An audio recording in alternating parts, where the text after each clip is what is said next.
क्या आप जानते हैं, एक नबी ऐसे भी थे जो एक दरख्त के नीचे सोए और जब जागे तो 100 साल गुजर चुके थे। एक दिन धूप के नर्म उजालों में वो अपने खेतों की तरफ रवाना हुए। उनके पास सिर्फ कुछ अंगूर और इंजर थे। सफर करते करते वो एक पुरानी तबाह हो चुकी बस्ती तक पहुंचे। दीवारें टूट चुकी थी, घर खाली और जमीन पर सिर्फ हड्डियां बिखरी थी। वो एक बड़ा दरख्त के नीचे आराम करने बैठे। नींद उन पर गालिब आ गई। उनके बगल में उनका गधा खामोशी से खड़ा था।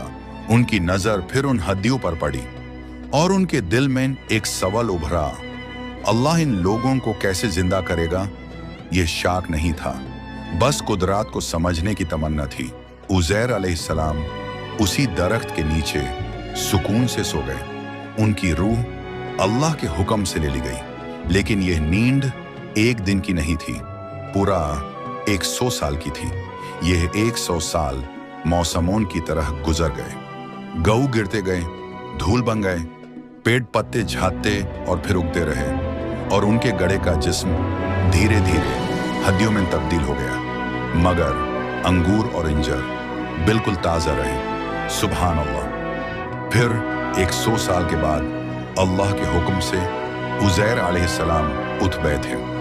जरा सी हैरानी, लेकिन उनका जिस्म बिल्कुल वैसा ही था जैसे अभी अभी नींद से जागे हो। अचानक अल्लाह का हुक्म आया और हड्डियां हिलने लगें, जुड़ना शुरू हो गए।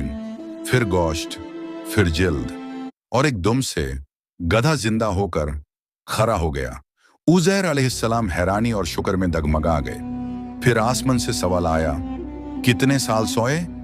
उज़ैर अलैहिस्सलाम ने अर्ज किया, शायद एक दिन या दिन का कुछ हिस्सा। जवाब मिला, नहीं, तुम 100 साल सोए रहे। ये वाकया हमें सिखाता है जिंदगी और मौत अल्लाह के हाथ में है और क़यामत के दिन भी अल्लाह हम सबको ऐसे ही जिंदा करेगा।